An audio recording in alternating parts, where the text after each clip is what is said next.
right, welcome back, Retro Gamers.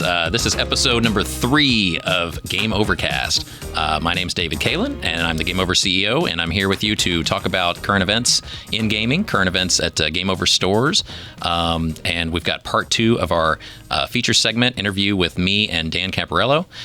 So we'll come to that later in the show, and biggest of all is today, October 14th, 2021, is our 16th anniversary.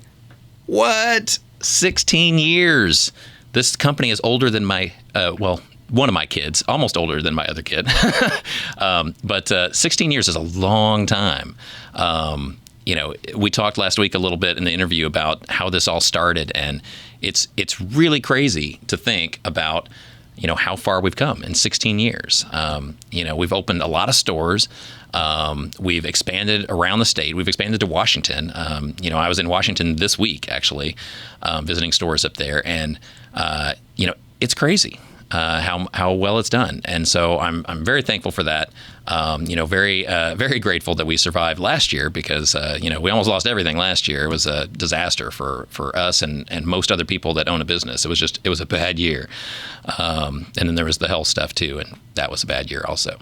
But yeah, so we are happy to be here, happy to be back. 16 years is a phenomenal accomplishment, I think, for any business, really. So, if you have any friends that have a small business and they've lasted, anywhere near 16 years or beyond, definitely give them a high five because those people are, working very hard and it's not easy. You have good years and bad years, but a lot of businesses with a lot of money behind them, good ideas behind them, don't make it.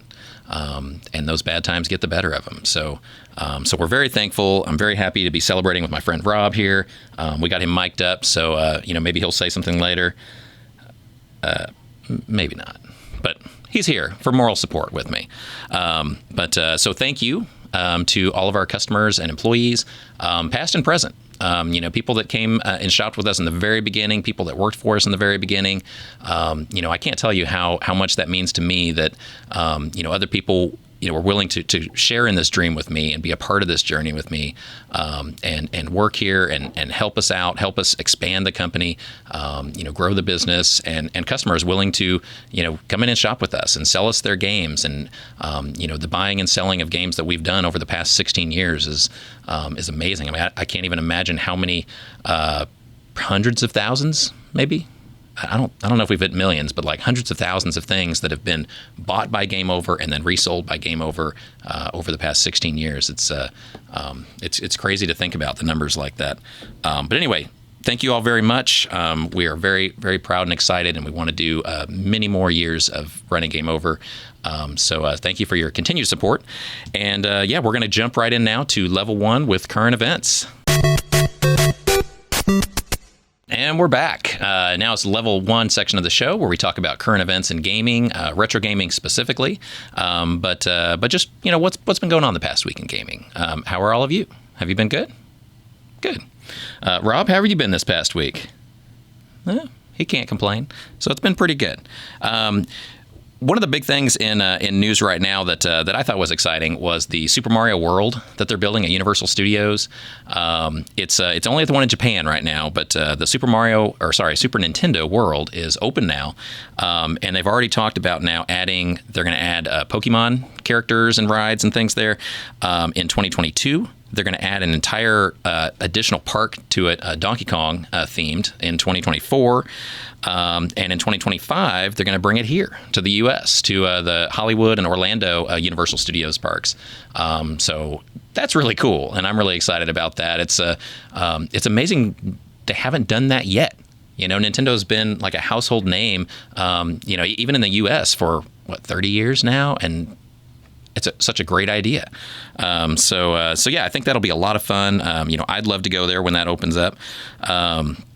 Also, big news, the COVID situation is still going on. It seems like the cases are trending down, and it's starting to kind of, lower the risk. But we want everyone to continue to be safe, take those precautions, get vaccinated. And so I just wanted to mention that too in the news segment because it's still ongoing. We don't talk about it as much anymore, but it's still there. And so this is my public service announcement. Please get vaccinated. So let's see. That's in kind of big picture news.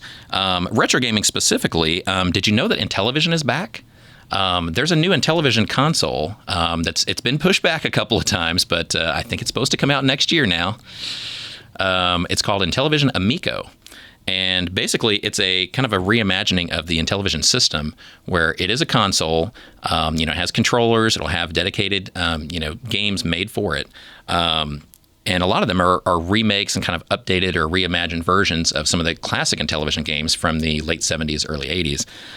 So it's a really cool concept, and hopefully that'll be actually hitting stores next year. They announced just this past week, though, that they have some of the game packs available. And even though it is all digital, the games are going to be digital. And I don't like that. I wish they had physical, or at least an option to have physical. And so they've kind of tried to meet collectors and retro fans like me in the middle somewhere, where they've announced a physical option where you can buy the games, and it comes in a box. It has like game box art, like a manual inside.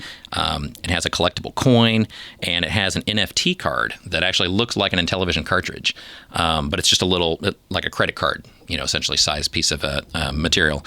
And from that, you can actually load the game into your console, and then it's transferable, they say. So I guess you can resell that, to somebody else, and then they can re-register on their console. I'm not sure of the details of how that works. The whole NFT and RFID thing is a little complex, I guess. So, but anyway, it gives you a chance to buy something of a physical product, a collectible product, to support Intellivision and to support their new console. So I think that's pretty cool. The game packs are going to be about $20 each. If you buy them digitally, they're only $10 though. So you're paying a little extra for the box and the collectible nature of it and the physical nature of it. But that's not a bad price to pay. So $20 a piece. They're going to have 4 packs for $80, or you can get all 8 of the initial physical titles for $150. So that's a slight discount from $20 a piece. But yeah, so really cool. Intellivision is back, so we'll keep an eye on that for when that actually comes out. They've just like everybody else, they've had release dates these past couple of years, but with COVID and shortages and everything else, it's really hard at this point to predict when a new product, especially an electronic product, is going to come out these days, because there's so many variables at play. But anyway, so good luck to them, and we do appreciate the attempt at the physical, collectible type product, because I definitely would like to see that. I'd love to see an attachment that plays original Intellivision games, come out for that in the future. So other cool products. Let's see. I wanted to talk this week about RetroBit. RetroBit's a third-party company that makes a lot of cool video game-related products. They make things for current-gen systems, but also for a lot of the retro consoles that we all know and love. And so I wanted to just put a little spotlight on them this week.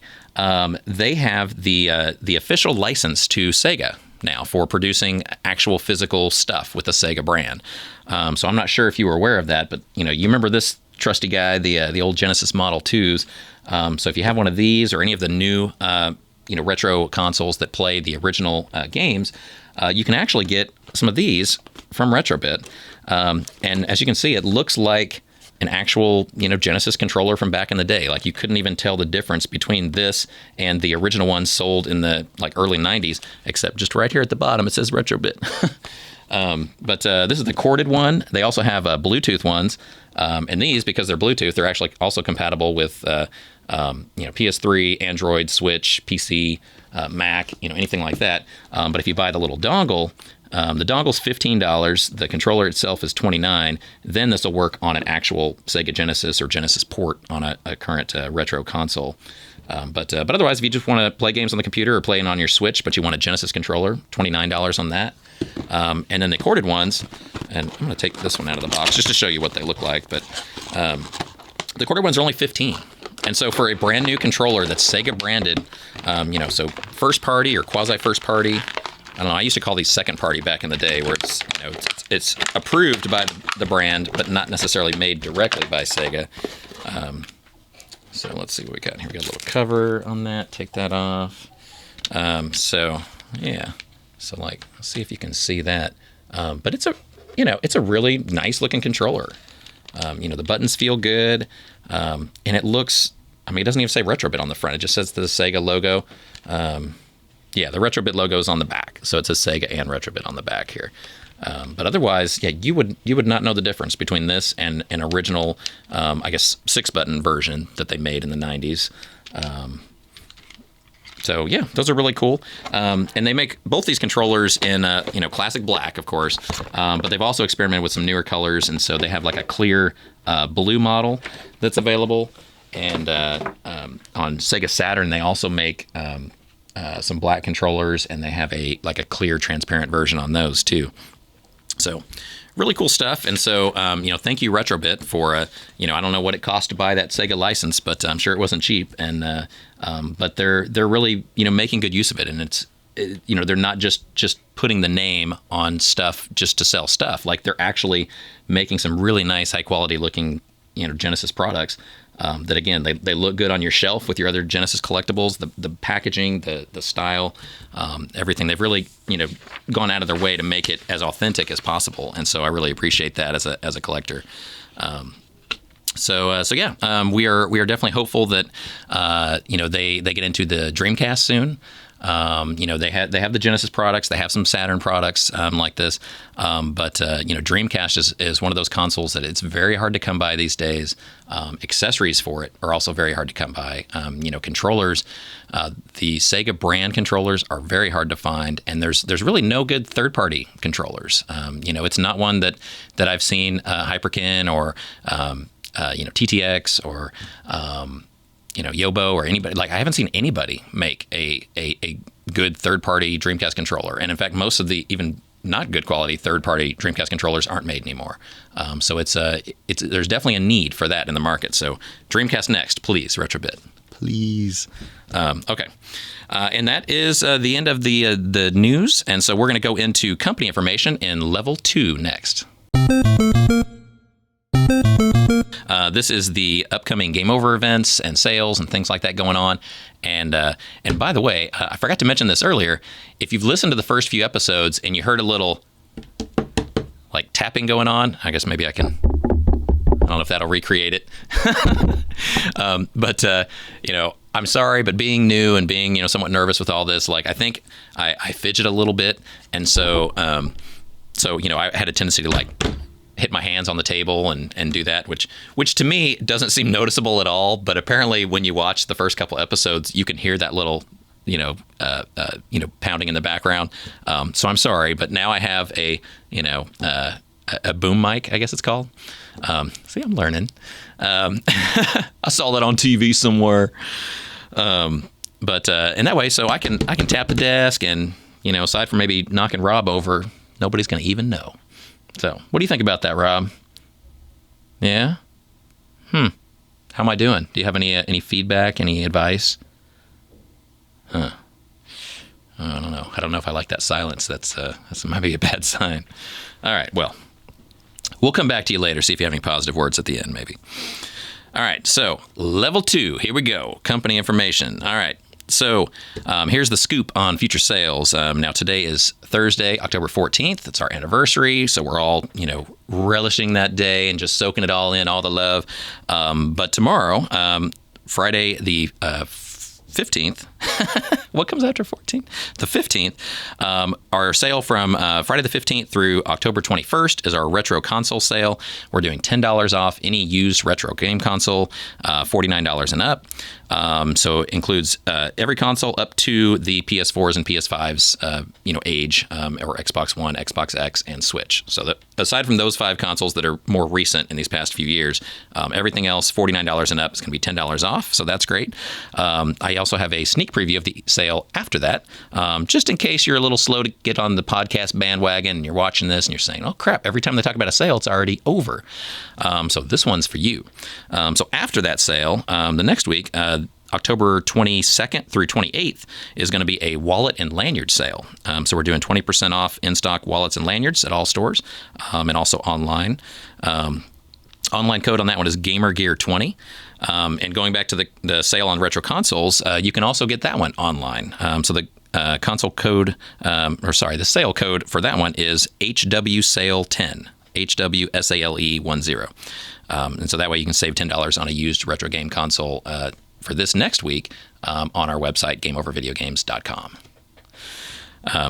Those are sales coming up. We're also doing bounties. So if you have stuff you want to unload, you have a second or third, console in your collection, you just want to, sell for cash, trade in for other cool games at our stores, bring that in now, because what we're paying the most for right now is Nintendo 64 hardware and GameCube hardware. So if you have any of those, bring them into our stores. The system, the wires, controllers, any games you want to unload or duplicates, bring those too. We're paying, more than our normal prices for those. So definitely bring them into the stores anytime this month in October, and we're paying out extra money for GameCubes and N64s. Next thing, Game Over-wise to cover is Thanksgiving. This year we are going to be closed on Thanksgiving. So we'll have some special sales on our website, so you can definitely go to GameOverVideogames.com, and as soon as you've had your turkey, spend some time with the family, you can go in your room, take a little break from all the family drama, and buy some stuff from our website, please. That would be awesome. But the retail stores are closed that day. We'll be opening bright and early Friday morning, Black Friday. It's hard to believe Black Friday is like a month away now. It's coming up. Get ready. So Black Friday weekend, we're going to have expanded store hours. And just so you know what they're going to be, I'll give you a little preview. Black Friday, we're going to be open from 9 till 9.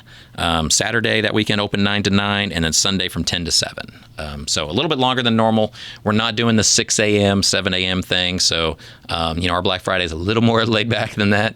But we will be having some major sales in the stores that weekend. So, plan ahead to be at a Game Over store that weekend. It'll be some amazing sales going on.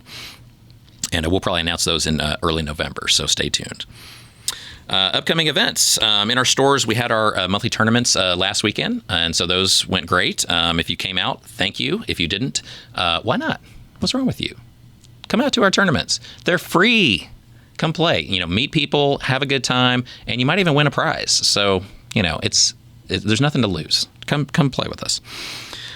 So the next tournaments coming up in November, it's going to be the second Saturday of the month, which I believe is November 9th. I actually didn't write that down on my notes. Sorry. A little unprepared there, but it's the second Saturday of the month. And it's at, 5 of our stores, one in each major market. It's at the Bellevue, Washington store, the Arlington, Texas store in the Dallas area, the Selma store just north of San Antonio, the South Lamar store in South Austin, and the Houston store on 1960 on the northwest side. So check those stores and their Facebook pages for details on what game they're going to play and the start time and everything, but it's the second Saturday of every month. So that's coming up. Let's see here. Okay. Upcoming events. We're still in kind of a strange time on events. Like we were at the Big Texas Comic-Con this past weekend in San Antonio, and that was great. But every convention, it's just a little strange these days. Like the people are coming out, but they don't all wear masks, and it's always a little awkward still to like be around a big group of people. So it's still a little bit weird at some of the events that are going on. But we think that next year, most of the Comic-Cons, gaming conventions, and stuff like that will really be back, in full force next year. So we're looking forward to that. CGF, our event that we sponsor every summer. We had an amazing year this year. We were very, I think, lucky to kind of hit a sweet spot in the COVID curves and everything, that the cases were way down in July. We had a great event, over 7,000 people, our biggest ever.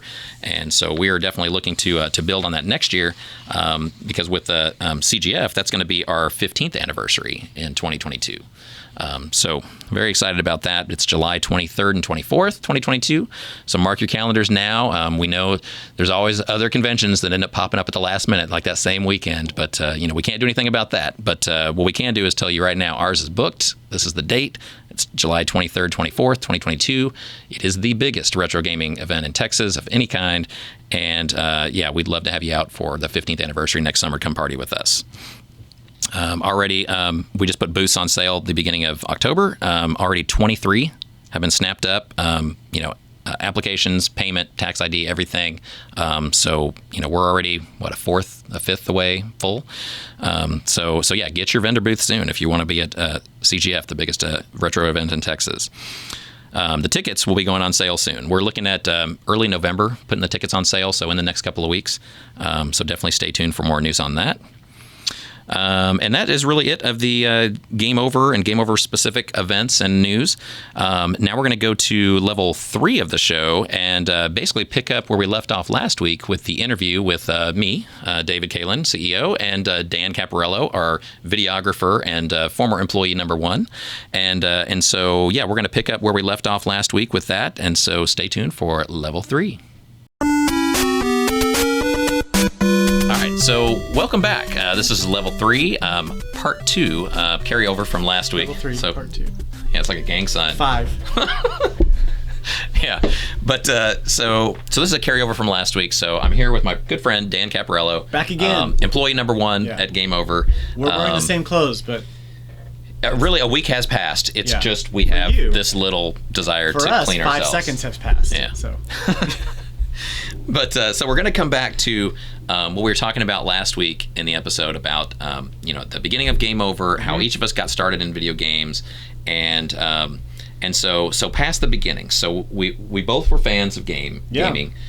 Both had collections and sold them off because we needed cash. Well, and at some point in life. And I started working. I don't know if we'll talk about like me starting at Game Over or like number 1. Tell me, because obviously I know you, and I know you were employee number 1, and like I mentioned in the first episode, like it's actually kind of a funny story that the first paycheck from Game Over went to you and not me, because the first time, like I didn't. Yeah, that's true. When it was just me, I didn't have payroll. Like I don't get a check. Like a business owner, you just, if there's extra money at the end of the month, like you can give yourself like a draw from that, but there's not really like a check. But when I had my first employee hired, then I had to set up payroll checks, direct deposit, and figure that out, because there's withholding and there's a bunch of other legal garbage you got to deal with, and so did all that all for you, for my employee structure of 1. Here we are now. But yeah, so you got that first check, you got the first hire when I was like realizing that it was starting to kind of work, right? Like the store was about a year in, actually making some money. It was. Well, we started in October of 2005. I'm pretty sure I went through that whole year just myself through the holidays. I'm working like 6 days a week, closed on Sundays, and I was still there on Sundays, like doing the bills and stuff, because I didn't even have. I don't know if you remember this, but like I didn't even have a POS in the beginning. Like I would type up receipts on the computer and print it out. And then on Sundays, I would actually like reconcile the inventory of what I sold that week, and like correct. Oh my gosh! Yeah, like I had you still do an Excel spreadsheet that I updated once a week. That was our point of sale system. It was horrible. Do you still do trades on Post-it notes? We do notes on Post-it notes, but we have other tools like in the system. Yeah. Yeah, I remember when I first. There's a lot of handwritten. You kind of had to like stuff. It was kind of weird looking stuff up back then too. Like if I saw a game that came in that I didn't know, like you go to eBay and get it kind of an idea. Yeah. Like it's like you go to completed sales and kind of see what it actually is selling for, and like. Because there was no like price charting. The resources didn't exist. No, there was no price charting. Or you could see like, and there were no competitors because nobody else sold old games. And because you didn't have a POS, it's not like I could go back and see like, oh, we used to have this game and here's what it sold for back then. So it was just like kind of Wild West back then again. It was Wild West, and we have much more like procedures in place now, but it still is to the point where. There's not necessarily like a set price we'd pay for a game. Sure. Because we have to allow flexibility, and I basically, we train everybody to be appraisers, right? So we don't just, like at GameStop, they would say, well, this game, it's worth 50 cents. Yeah. And it's worth 50 cents if it's just the disc. It's worth 50 cents if it has the box. It's worth 50 cents if it has the box, disc, and manual. If it's sealed? If it's sealed, 50 cents, it is what it is. And so, obviously, in this day and age, like people, there is price charting, there's eBay, there's all kinds of tools, there's a bunch of other competitors like Game Over. There's other places if you want to find out what a game is worth, easy. The internet is there, and there are ways to find out what games are worth, or at least a range of high, low, what to sell a game for. But back then there weren't as many tools, so you really had to kind of, approximate. Yeah. And sometimes it just changed over time. Like we would sell, like. I think at the beginning we sold Mario 3 for NES for like $7.99, and always had a bunch of them. And sold them, and it wasn't a huge deal. Yeah, you couldn't give away Super Mario Brothers. Yeah. Oh, like Mario Duck Hunt? 99 cents. Oh, yeah. You would have like 100 copies of that in your store. You would give them away for free. Yeah. Like, they would, yeah. But like over time that changed, and eventually, you know, certain games like system seller games like that, like the Mario games, the ones that everybody wants to have, there'd be less and less. So you'd have to kind of raise the prices to get people to trade them in, because you have to pay them more for this stuff. And to keep it in your store. And to keep it in the store, because, if you know, this is the whole thing about a store like Game Over, like a retail or a resale store where you're buying and selling used products. Like, you may not think our prices are great. You may think they're fantastic, but like the proof is when you go into one of our stores, if the prices were all the cheapest thing around, right? Like if it was lower than price charting, eBay, GameStop, you know, any competitor or whatever, if our prices were the cheapest around, the stores would be empty. We'd be cleaned out just like Goodwills are cleaned out, and everything else that used to have like the cheapest prices in town is cleaned out. If our prices were the highest, you know, because over time we kind of raised things up because there's less supply and we had to keep things in stock. But if we went too far that direction and like, oh, you know, like Mario game that's worth $1 million or you know, $500 or whatever. If we just went too far the other way, then you'd have a store that had amazing stock. And you'd be like, oh my God, look at all this cool stuff. Yeah. But they'd go out of business too because they would have no money. Nobody's buying anything. Right. Yeah. So as a business, you have to like thread that needle between, so we're not the cheapest, we're not the most expensive. You know, we pay enough to get trades, but we sell it cheap enough that we get sales too, and still cover expenses like rent and employees and everything. And so it's a really, you know, kind of, you know, it's like this dance that you have to do, you know, in this type of resale business. You also have to factor in, like, and that's changed over the years because the amounts that you pay and sell for changes over time. You also have to factor in, because I do like a little bit of like buying and selling on eBay and stuff, but I still come and shop at Game Over and other game stores, because there's a difference between like, oh, I hope this guy on eBay isn't like selling me a broken copy that, you know, he doesn't know he's got broken, or it is broken, and he's being nefarious or whatever, or is it even authentic or whatever. But if you can hold it in your hand at a Game Over or wherever, that mitigates all the risk, you know. And then David has a return policy, and it's like, there's a lot of risk that you take on having the store and buying and selling that I don't have to deal with buying on eBay, right? Yeah. Like I pay a little more shopping at Game Over so that you take more of the risk. Right. Yeah. So. And that's basically what it is. Yeah. Yeah, it's mitigating risk. And so, you know, we mitigate risk when we buy stuff because we don't want to pay too high for something that then will take us forever to sell. Right. Like, it may be a great game, but like, you know, it actually, say something's like a $500 game or like Gotcha Force or something that's like insane now. But if we get one of those games, we obviously will pay a lot for it, but we're not going to pay $500 retail for it. Yeah, because like that game, as cool as it is, it might sit in my store for 2 years. But that price it will. And and in that 2 years, we're still paying employees, we're paying rent, we're paying utilities, and so we don't get any money from that game until it sells. Right. And so we can't price anything so high that it won't sell. So it's a balancing act between, you know, you want to pay enough to get stuff still coming in, and we got to keep that flow coming, but we also have to keep the flow going out of people selling stuff. And like I said earlier, like if you're gonna have, you know, 20,000 items come in and 20,000 go out each month, like to keep the amount of good stuff coming and going, it's a real delicate the price. Act. Yeah. That's really interesting. It's just like some good like inside baseball to know, kind of like, if you don't like the price of something, it's like there's a reason why it's there. It's not, we're not just throwing numbers out. It's like, there's a lot of calculation that goes into it. To contrast that with where we were in 2006 when you hired me, and your processes relied a lot on just like kind of like intuition, or like see what you can find out about what the do you game. think this is worth. Or like the best case scenario is we have copies on the shelf and I can go look at what we buy them for, or what we sell them for, and be like, okay, well then, you know, you give me like a formula for like how much to buy it for, you know. And if we have like 30 copies of it, like, well, we're probably not going to pay the same amount as if we only had one copy, you know, because you have like your stock's overblown. I don't want more copies of Mario 1. You know, so like I'm gonna give you 5 cents because I don't want it. Yeah. And that's just an example. But one of the really interesting things working at Game Over that early is watching you kind of like run your business, and I have a really funny story that I want to tell. And it's not bad. It's kind of like how part of it is like why you're so successful, right? Like you're not successful because you're just like everybody's best friend, you know.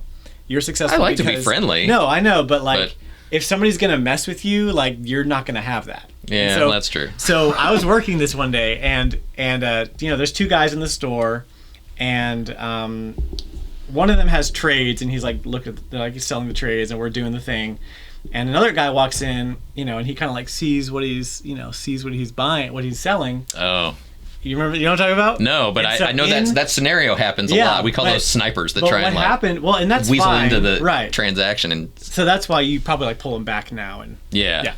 So, but this time, you know, there's only one desk at the time. Yeah. So in Spanish, the guy who's sniping, you know, you offer him a price, and in Spanish, the guy kind of like says like, you know, like a higher number in Spanish. Oh yeah. And he doesn't know you speak Spanish.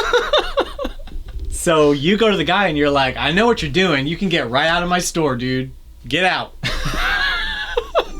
And the guy's like, what? He's like, no, I speak Spanish.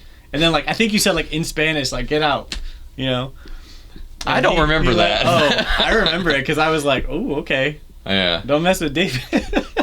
But like also. Well, I hope I wasn't that rude, but. Well, I think.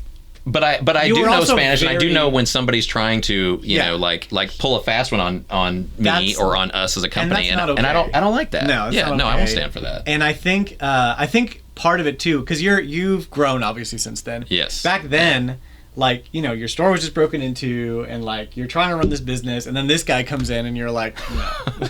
Yeah. One store, small business, you're trying to do this, like, not only is that a jerk thing to do, but like, yeah, I probably would have also kicked him out if I was in your shoes. I just remember, like, I didn't even know you spoke Spanish. Yeah. And then it comes out, and I'm like, oh, okay. Solo un poquito. So, yeah. But, man, I just have But I know enough. I know enough to know, you know, what's going on. Yeah. You know, I can get the gist of a conversation. But, I just have such vivid memories of stuff back then that would come in and out, or just cool, random stuff that people would sell us that now are probably like really, really rare, like sought after collector's items. Mm-hmm. Like we would get like CDIs and 3DOs and stuff that now, like, those are like $400 or $500 consoles, and it was like they would just sit there. Yeah. Like, nobody wanted them. Yeah. And we would have like a couple copies of like the Zelda game for 3DO. Was CDI? CDI. Yeah. You know, now those are like $200 games because they're Zelda. But like back then, it was like, oh, these are the bad Zeldas. Like, why would I want that?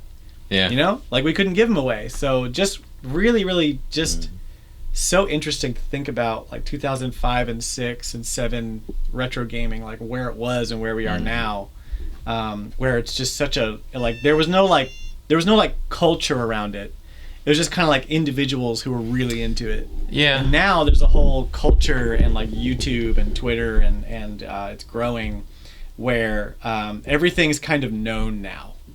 Like there's no like Wild West of retro gaming anymore, really. Like if you want to find information about a game, you go on YouTube, there's 100 playthroughs of it, even if it's the weirdest, like, bizarre game ever.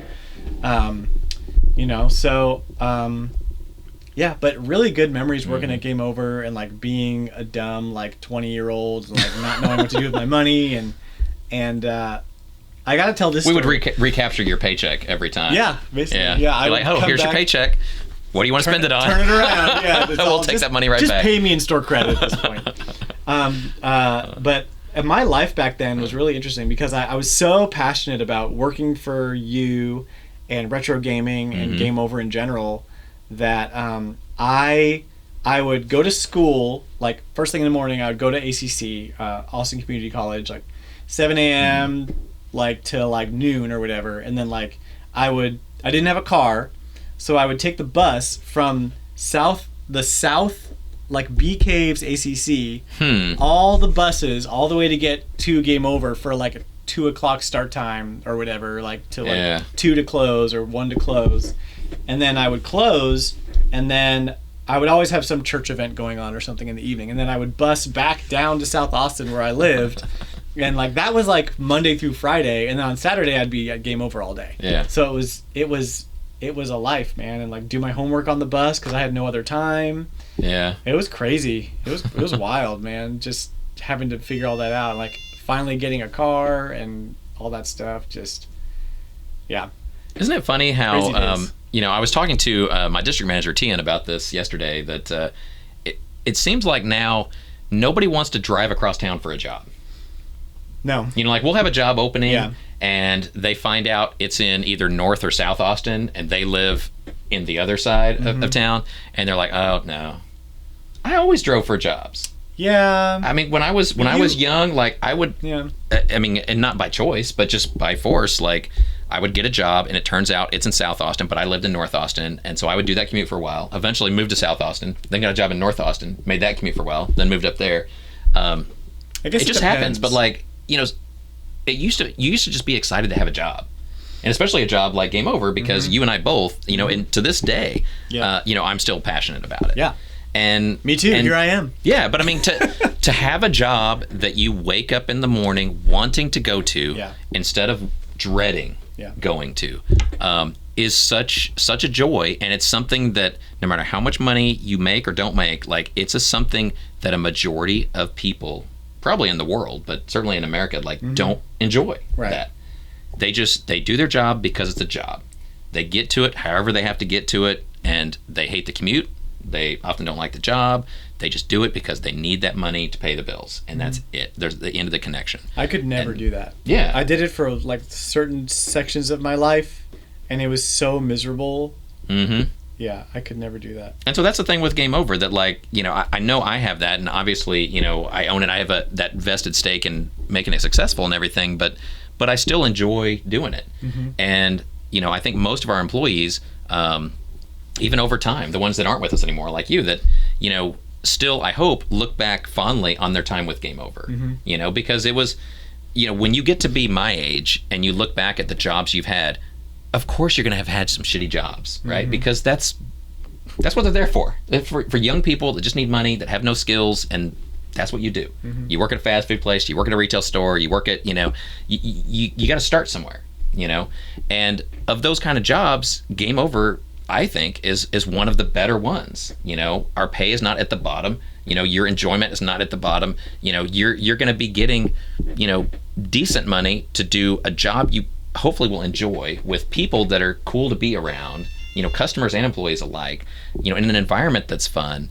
And so there's a trade-off between, I'd like to make X amount of money, but like you have to start somewhere. But if you're going to have to start somewhere, why not start at a cool place like Game Over? And so I've enjoyed that. I know you enjoyed that back in the day, and a lot of employees have. And but of course, it's unrealistic for me to think that most people, if you don't own the company, if you're going to be there for like 20 years, because you grow in that time, and you want more, you need more, you develop your skills, and you move on. And so it's the natural, circle of life that you move on from jobs like retail or whatever. Well, and by your own volition, you still call this like a kind of a mom and pop shop.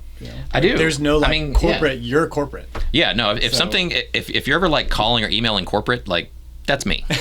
I mean, spoiler alert.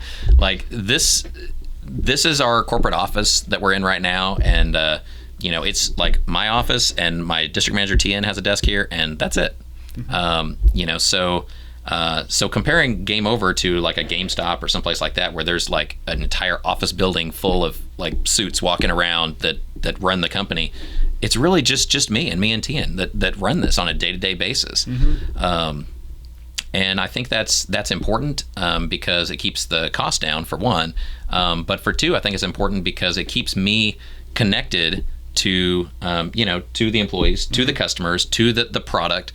I'm not just up away in some corner office in a building. Like, I literally work out of what's kind of like a closet back here.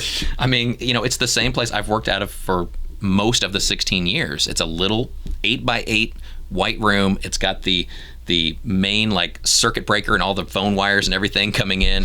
I'll show you a picture sometime on the show of that, but it's not fancy, office. but it doesn't need to be, because I do my work mostly on the computer, so how it looks doesn't really matter, and I want to be in a store, near a store, able to engage with people on a regular basis, and and keep that connection there. So so throughout the time with Game Over, whether it was just me, just the two of us, just as we've expanded to multiple stores and multiple employees, it still is like a mom and pop. I mean, it still is a company run by just one person. There's no special like advertising department, a podcast department. It is what it is, and that's what running a small business is. You wear a lot of hats, and and you have to be flexible and adaptable to do all those different things. And so, like, I may not be great at podcasting, like I get it, and that's fine. But that's why I'm here. But Dan's helping to make you and great at podcasting. He's trying to make me better.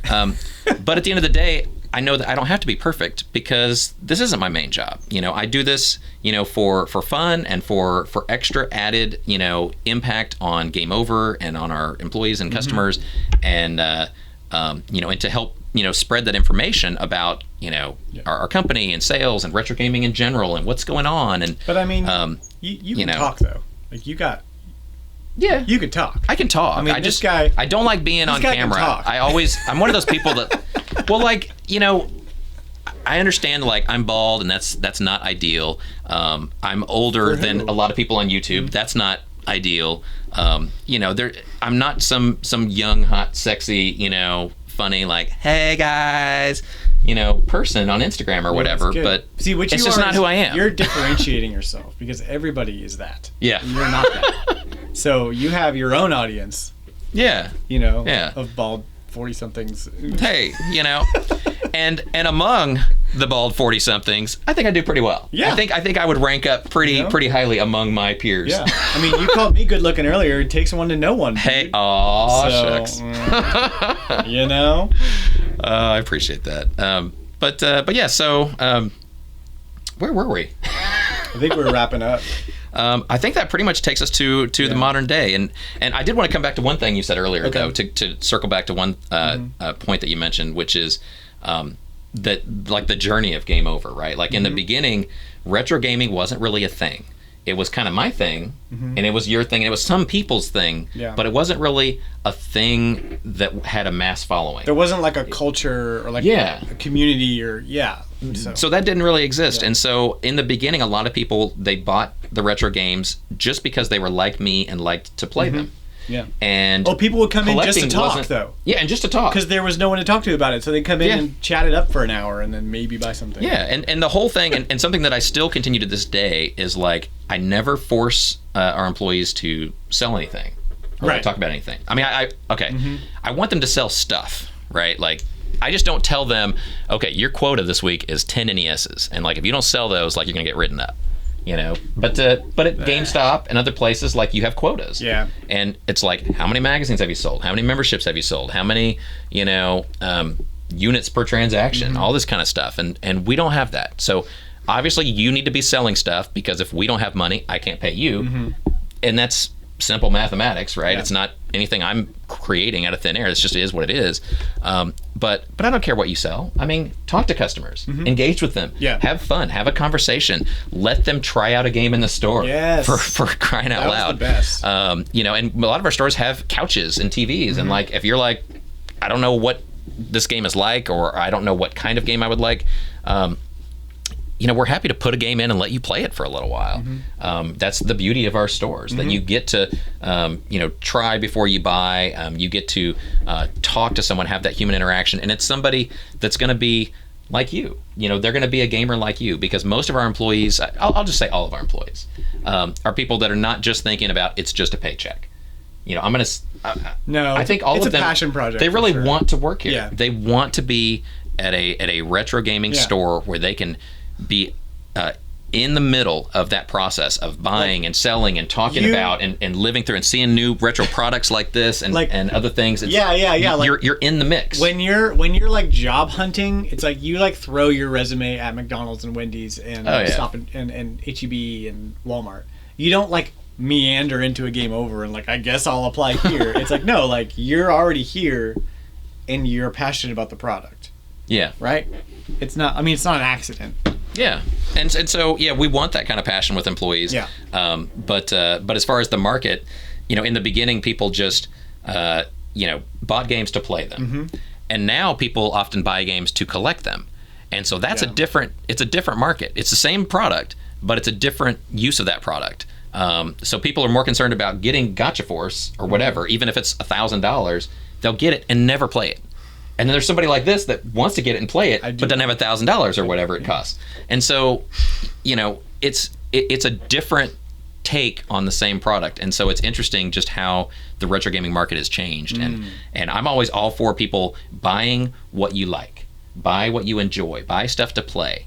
But if you're trying to buy so that you can resell on the side and make more money, like, hey, Game Over, you should be selling that for $400, and they know that they're going to then take it home and sell it themselves, resell it for $500. It's like, no, that's not the purpose of what we're doing here.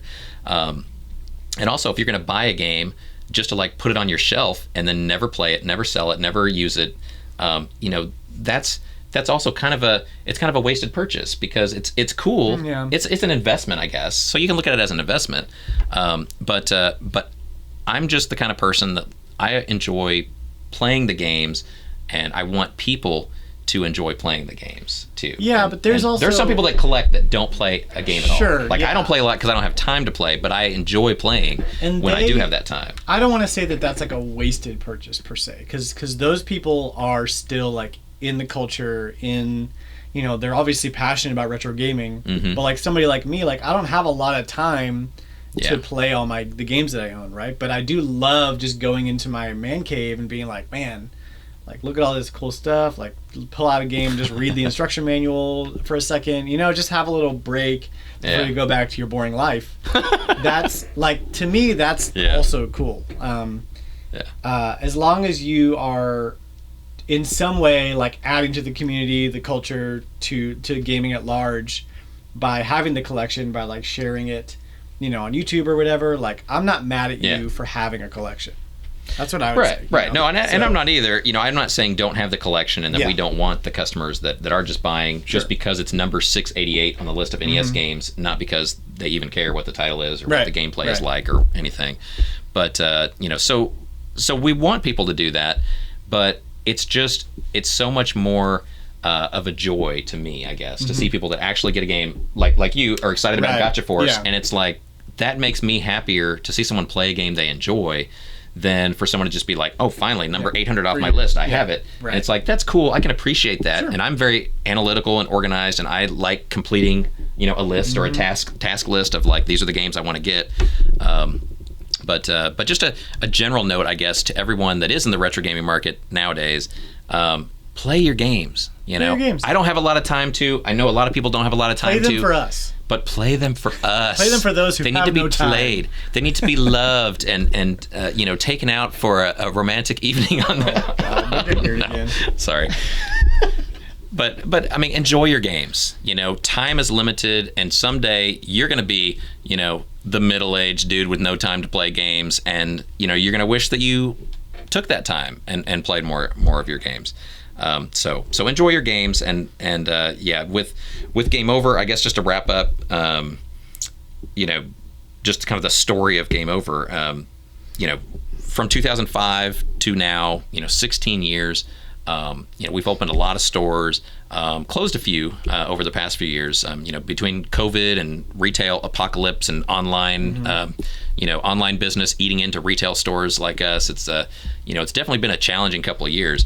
But this year's been a really good year. So we're really optimistic about the future and of not just Game Over, but of retail in general. It definitely seemed even before COVID, it seemed like we were kind of heading to a point where stores, like retail stores, were just not as relevant anymore because you could get anything online. And that's not the direction that obviously I want to go. Not just because I own Game Over, but because like I enjoy having a physical product. I enjoy having a collection that you can have and you can touch and you can look at and you can read those manuals, look at those old Nintendo Powers, and like you can actually, touch and feel and play and resell when the time comes. You have a product you can sell yourself, and it has a value. Going like all digital and doing everything online and only having digital game collections that you can't resell. you sometimes can't use when systems go down. I mean, we joked in the episode last week about Facebook had that outage, and they were out all day. I mean, and some people like spend their life on Facebook, and so if that's gone for a day, it is possible, and it does happen over time that PlayStation stores, Xbox Online, Nintendo Online, the games available there sometimes become unavailable. Sometimes the services go down, sometimes permanently, sometimes temporarily. Oh, yeah. But the Wii Virtual Console it's not permanent. It's not a permanent ownership of a product. And so I'm all for physical products. I like collecting, the music that I like the games that I like, and I like to have physical, tangible, resellable, usable copies of those things. So future for Game Over. Future this year is kind of recovering from COVID because between the online, eating into retail and retail apocalypse, then there was COVID, then all the shutdowns last year and everything because of all that. We're happy just to be back in business. I mean, we're happy to be all the stores open, be making money again, and back to normal, kind of normal in our stores. But in the future, we still want to continue to grow and expand and do more things. We continue to add to our website so that online, customer can continue to be served. So definitely check GameOverVideogames.com. We always have new stuff going up on there, pretty much daily, but at least weekly. There's new waves of products being added there, and anybody can shop nationwide. So as much as I would love to continue to add Game Over stores, right? Like I'm still just one person. And outside of Texas and Washington, I'd love to have a Game Over in every town in America, right? Like that's the big dream. But obviously that's quite challenging. There's a lot of logistics and a lot of money involved in doing that. And so, I hope to continue to grow and expand. And so we'll definitely keep you updated on the podcast as we open new stores and go into new markets and things like that, or remodel current stores, because it seems like we're always doing something along those lines. But the long term, is just to keep supporting the local Game Over stores where you have them. Support other local stores in your area if you don't have a Game Over. If there is a Game Over, please go to the Game Over. Like we, help us out. But again, Game Overs are only in like 5 of the top 50 markets or whatever. So like if you don't live near one, I get it. There's other stores, but help support them too. But if not, you can shop from us online, and we'll definitely help serve your retro needs in that way. Just keep supporting us, keep supporting your local retro community, your local retro stores. So whether it's Game Over Video Games or another store near you, just small businesses, local stores, places like Game Over that have started from very, very humble beginnings and may seem big now, but are still really just a local neighborhood, your friendly neighborhood game store. Please keep that support going, and watching stuff like this podcast or listening to this on a podcast stream, is just one of the ways that you can help support us. Definitely help us share and comment on the podcast. So wherever you watch it or hear it, any type of attention you can give to share on the show is great. We really appreciate that. Any business in our stores, when you come by from Game Over Video Games, you come to Classic Game Fest and support our event. It's always greatly appreciated, and that helps us to then go on and provide even more in the future. So you're essentially paying it forward. So you want Game Over to be better, shop with us more. We'll be able to have more resources to do more cool things down the road. So it just helps that dream to continue to grow and expand. Do it. Yeah. So that is, I think, pretty much the story of Game Over. And like I said earlier, I think on the last week and the first podcast that, please feel free to comment with questions, suggestions for me, for the show. Anything that we didn't cover in the beginning of Game Over. Obviously 16 years is a long time. So we've had a lot of, crazy stories, cool, interesting customers coming in over that time. Amazing, rare products that come and go. Yeah. Feel free to hit me up with any questions. You can email us at podcast@gameovervideogames.com. Or you can just comment on any of the streams that have comments as an option. If you see it on Facebook or YouTube or something, just add a comment on there. We're trying to monitor those and answer any of those questions. But I think that really wraps it up. So anything else to add for the feature? Oh, I didn't plug your podcast. You can plug my podcast. Okay. Yeah. So I'm gonna. Well, I guess I'm gonna give you a chance to plug it, but that's what Game Over is up to recently. Yeah. But Dan, obviously doesn't work for us anymore. We contract him out on Classic Game Fest to do a lot of our videos, the CGF trailers, video trailers that you see online. A lot of those, made by Dan. Yes.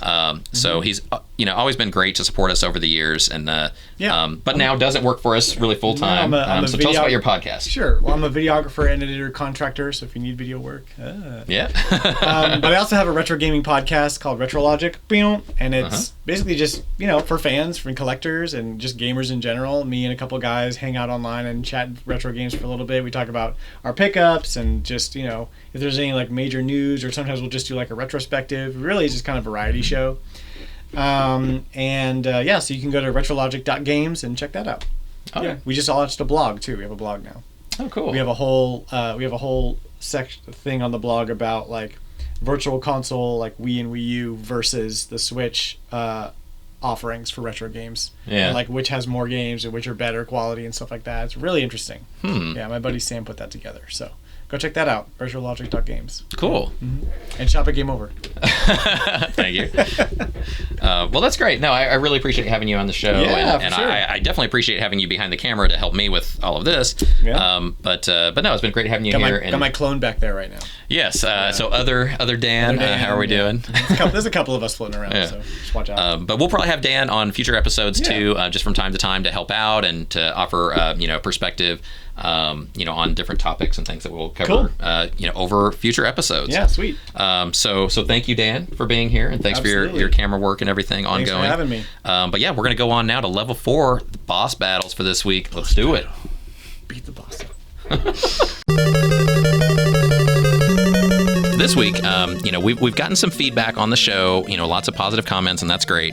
Not a lot of questions, though. So I don't know why. Ask me some questions. You can either post on the podcast streams, the YouTube feed, anything that has commenting available. You can ask a question right there, and we'll try and mention it on the show or answer it on the show. But otherwise, if you want to just privately send me a message, you can email podcast@gameovervideogames.com. And just ask your question that way, and I'll try and cover it on the show. But so this week in Boss Battles, I thought what I'd do is just kind of go over some of the general misconceptions about CEO life. So if you or someone has a job similar to mine, if they own a small business, if they operate maybe a chain of stores or restaurants or any kind of small business operation, even just operating out of your house with yourself as the only employee, all of us are in the same group of small business owners, entrepreneurs, right? CEOs of our own dream and trying hard every day to kind of make that happen. So what are the biggest misconceptions about that? So the first misconception is probably that people think that we're rich, and we're not. Sorry, I'm actually really sorry because I wish we were, but it's funny how many times I'll tell somebody that. I don't actively, I guess, tell people, but if I get to know someone and it comes up a conversation like, yeah, well, I actually, what do you do for a living? And I say, well, I actually own Game Over Video Games. I see the eyes kind of get big and they're like, whoa, that's really cool. And they're thinking like, wow, you've got, good, income, good house, good car, all this kind of stuff. And it's really not like that. Most small business owners are just average everyday people. They have a like an acumen for business. They have an entrepreneurial spirit and like a drive to be in business for themselves versus working for somebody else. But when it comes to income, a lot of times, the small business owners, actually don't make more than just, a lot of average everyday people. So it's a big misconception that just because you own your business that you're just living like some kind of fat cat, Scrooge McDuck pool full of money and all that kind of good stuff. It's I wish. I don't even have a pool full of regular water, let alone the Scrooge McDuck pool. So I would love to have either. But yeah, so that's a misconception. Another misconception is that we're lazy. That small business owners, like you have other people work in your store, and so you just kind of sit back and come into work maybe once a week and collect your paycheck and tell people what to do, and then you just leave for another week and let them do all the work. again, in most cases, in 99% of the cases, it's not true. The owner of the business, often works as hard or harder than anybody else, mostly because they, there's no limit. They're not limited to 40 hours in a work week. They're not limited to a salary. I have to work as much as is needed to work. If 60, 70, 80 hours of work needs to be done that week, I do it. And I don't do it because I get more money or because, it's overtime or it adds to my benefits or anything like that. It's just, if it needs to be done, the small business owners have to do it. So it kind of sucks, but yeah, I have not ever met somebody in business for themselves that's lazy, because just to take that step at all, you have to have, quite a drive really to do it, because it's hard. It's an uphill climb for anybody. So another misconception, is it easy? Same thing. No, it's not easy. It's hard. There will be times when you want to quit. There'll be times when you wonder why the hell you ever did that thing that you do. You'll have doubters around, people that either to themselves or will actually tell you, out loud that, they're surprised you're still in business, that they're, either just flat out rooting for you to fail, or they just kind of subconsciously just think like, how is that place still in business? Like that place, like they sell like old Atari games. Like, how is that place making money? And yeah, it's not easy. Another misconception is that, that you're far separated from your employees, right? Like there's, the office people, the corporate office, the owners of the company, they work over here, and then all your worker employees in the stores, like they're over here, and you don't really see them or talk to them that much. Again, with maybe with a big chain store that's the case, but with small businesses or businesses the size of Game Over, like that's definitely not the case. I physically visit stores. I was in Washington this past week visiting stores, but I visit every store probably, if not once a month, at least once every couple of months. But with 12 stores and the way they're spread out, it's, I'm going somewhere every week to visit stores. And I talk to not only the store managers, but all the part-timers, I'll talk to customers while I'm in there. And it's definitely important, I think, for small business owners to do that, to be connected to the day-to-day of the stores. There's definitely some that have that separation mentality of, I just own the business and I, just make the money, but everybody else does the work. And that's definitely not the way Game Over is. And I think it's not the way it is for most small businesses. Is it a lot of work? Yes, it's a lot of work. Is it hard? Yes. But it's worth it, because at the end of the day, I mean, it's definitely something that you do out of passion. And so whether it's video games like me, or something else that you may be passionate about, like artwork or photography, or any type of small business that you do on the side, maybe of a normal 9-to-5 type job. You do it for the passion and for the potential of the future, not because you're necessarily, having it easy or making a lot of money now. You do it for the long term. So another misconception, we were talking about time commitment, and there's never enough hours in the day for small business. There's always too much work to do, too little time, with the constant stress of, bills and deadlines and things like that. You give up a lot to be a small business owner. You give up time with family, time with friends, time for playing video games, as I've, definitely, given up a lot in my past 16 years. But there ideally needs to be a balance. But a lot of small business owners, I think, are like me. They're kind of workaholics. And so it's hard for us to make that balance. But it's something that I need to work on. It's one of my shortcomings, I know.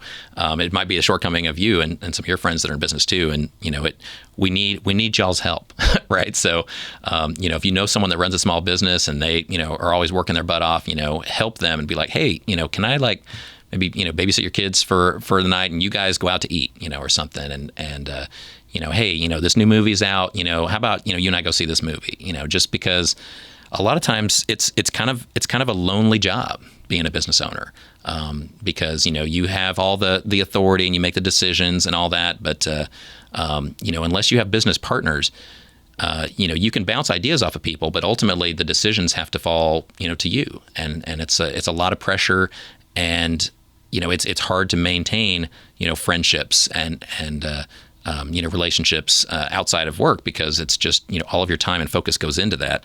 It's just sometimes hard to connect with people that don't have that same level of, distraction in their life, because they don't understand what it's like. So anyway, those are some of the big misconceptions. And again, I encourage you, email us at podcast@gameovervideogames.com if you have any other questions. For me, about me, my life, Game Over Video Games, Classic Game Fest, I don't know, any suggestions for the show, or just for personal enhancement of our lives. And we definitely would love the feedback, and I'll share it as much as I can on the show. So that concludes this section of the show, and now we're going to go to the bonus level with fan feedback. So, bonus level time, fan feedback. Once again, some great comments about the previous shows, and we love to hear that, so thank you very much. A lot of them are just kind of like, great job, glad to see the show back, things like that. But again, feel free to ask a question in there, so we can actually start kind of a dialogue. I don't think it's very often. Part of the reason I'm doing this show and doing it myself is because I want to create that dialogue. Like when I'm in a store visiting, I love talking to the employees. I love talking to the customers. I love getting, involved in the day-to-day conversations of the retro gaming community. So definitely, hit me with some questions, and I will do my best to respond as best I can. An interesting comment we got on the YouTube channel recently was, what happened to that dude Tien? And I love that, because Tien's still here. Just so you know, Tien is our longest continuously serving employee except me. He's my dedicated, hardworking number 2 employee here.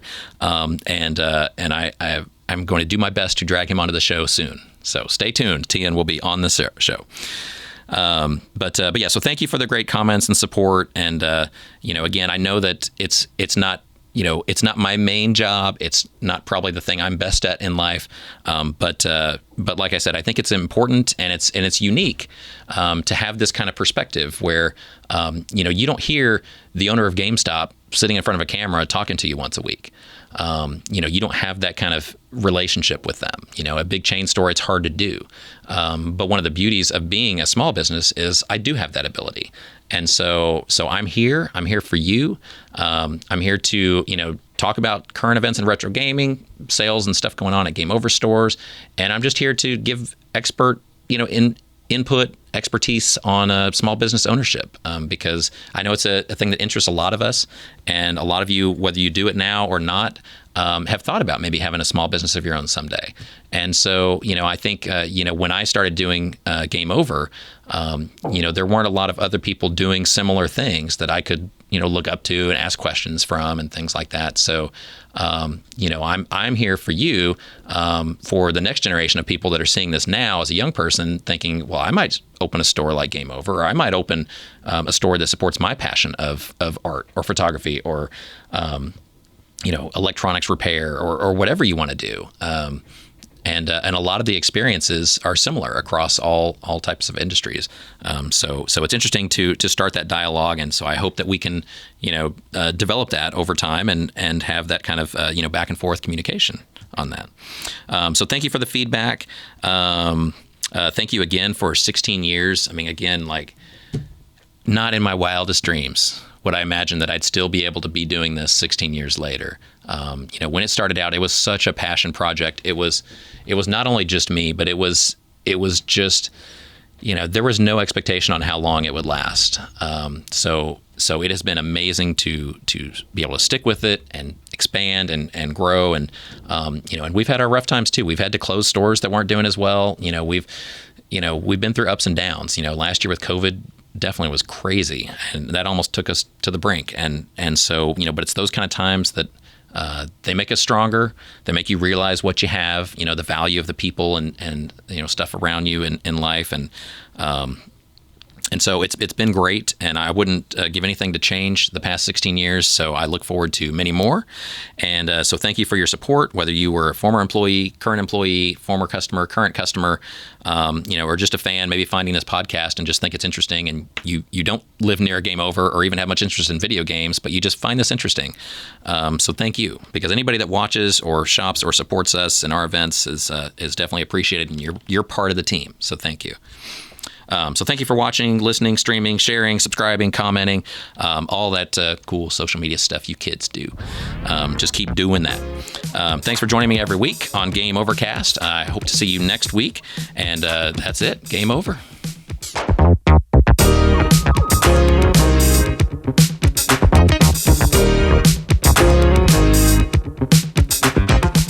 My twin, look at us. We're two robots. Two working machines, unappreciated, right? I mean, I appreciate Rob. You think it's hard, or people think it's so easy pushing those buttons on the NES controller? No, it's hard work. That's all this guy does is push buttons on controllers. He doesn't even have fingers. Yeah, and look what he's doing it with. Could you play an NES with this for fingers? Come on, he's a freaking hero. Legend right there. So you be you, all right? And if you don't want to say anything, you don't have to. You don't have to. Haters gonna hate. Yeah, haters gonna hate, but you know what? We know who started it all. We know who put the NES in the homes of every American. You did. You big lug.